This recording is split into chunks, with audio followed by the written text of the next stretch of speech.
جو بھی جیتے گا دونوں کے پوائنٹس بھی بڑے مختلف ہیں، انٹرنل امریکن سیاست کے بارے میں اور بین الاقوامی امور کے بارے میں۔ بدنصیبی سے یہ کہنا پڑے گا کہ دونوں سخت پرو اسرائیل ہیں۔ لگ یہ رہا ہے کہ زیادہ چینجز ساؤتھ ایشیا کے بارے میں نہیں ہوں گی۔ ہندوستان کی اہمیت جو ہے وہ بڑھ گئی ہے امریکہ کی نظر میں چین کو کنٹین کرنے کے لیے۔ آپ کو بتاتے ہیں امریکہ کے صدارتی الیکشن کے نتائج آنا شروع ہو گئے ہیں اور اب تک ڈونلڈ ٹرمپ کو واضح برتری حاصل ہے۔ صدارتی الیکشن میں کس امیدوار کے جیتنے کے امکانات زیادہ ہیں؟ انتخابی نتائج کے خطے پر خاص طور پر پاکستان پر کیا اثرات مرتب ہوں گے؟ اسی تمام تر صورتحال پر بات کر لیتے ہیں۔ سابق وزیر خارجہ خورشید محمود قصوری صاحب نے ہمیں جوائن کیا ہے۔ سر ویلکم ٹو سنو پاکستان۔ یہ بتائیے گا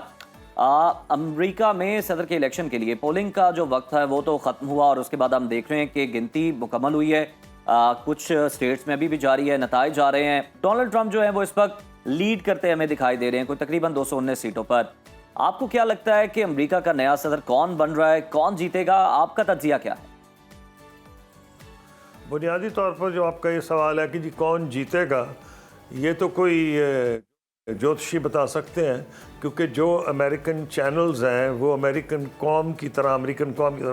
بری طرح ڈیوائیڈڈ ہے، اور جو وہ پروجیکشنز بھی دے رہے ہیں، اگر آپ پرو ٹرمپ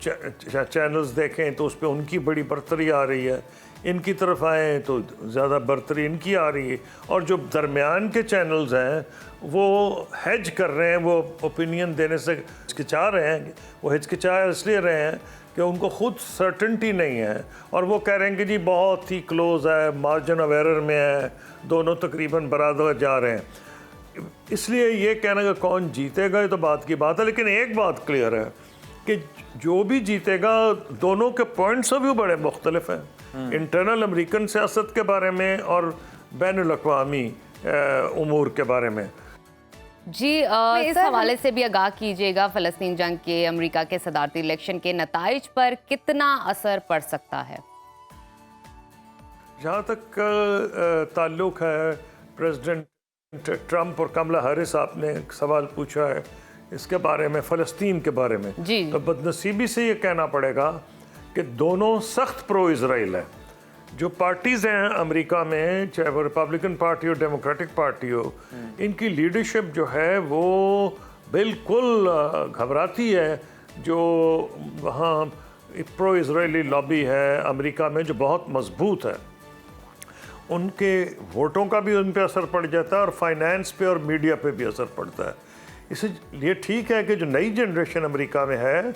وہ اس طرح نہیں ہے، اور وہ بلکہ پروٹیسٹ بھی انہوں نے بڑا کیا ہے یونیورسٹی کیمپسز میں بھی، ویسے بھی، اور یورپ میں تو خیر بڑے کھل کے ڈیمونسٹریشنز ہوئے، لیکن امریکہ میں بھی ہوئے ہیں ڈیمونسٹریشنز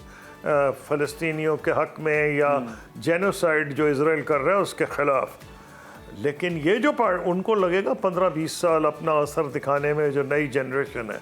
جو موجودہ الیکشن ہو رہا ہے اس میں دونوں بڑے سخت کٹر پرو اسرائیل ہیں، اور جو افسوسناک بات یہ ہے کہ اس میں تو کوئی فرق نہیں، لیکن ایک فرق ضرور پڑ سکتا ہے کہ اگر تو کملا ہیرس جیتیں تو وہ پریزیڈنٹ بائیڈن کی پالیسی کا تسلسل رکھتے ہوئے 2 اسٹیٹ سلوشن کا زیادہ کھل کے بات کریں گی، اور جو ابھی باب وڈورڈ کی کتاب آئی ہے اس میں بھی جو انکشافات ہوئے ہیں وہ یہ ہیں کہ پریزیڈنٹ بائیڈن بہت سخت الفاظ، بلکہ تقریباً گالیوں دیتے تھے، جو ان کی پرائیویٹ کانورسیشن تھی، اور ایک جگہ پہ تو غلیظ گالیاں بھی دیں اس کو، اسرائیل کے پرائم منسٹر کو، لیکن کسی کی ہمت نہیں ہوئی کہ وہ پریزیڈنٹ بائیڈن کی کہ وہ جو مدد مل رہی ہے اسرائیل کو، جنگی جو ان کو اسلحہ مل رہا ہے، اس میں کمی نہیں کی، لیکن نفرت اور غصے کا اظہار ہے کہ ان کی بات وہ نہیں سنتا ٹرمپ، یہ جو ہے نیتن یاہو۔ تو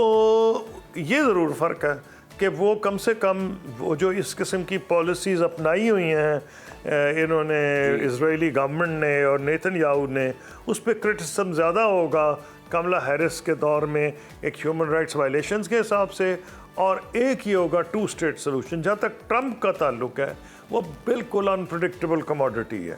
ان کی بنیادی جو انسٹنکٹس ہیں وہ پرو اسرائیل ہیں، اور ان کے سپورٹرز بھی زیادہ پرو اسرائیل ہیں،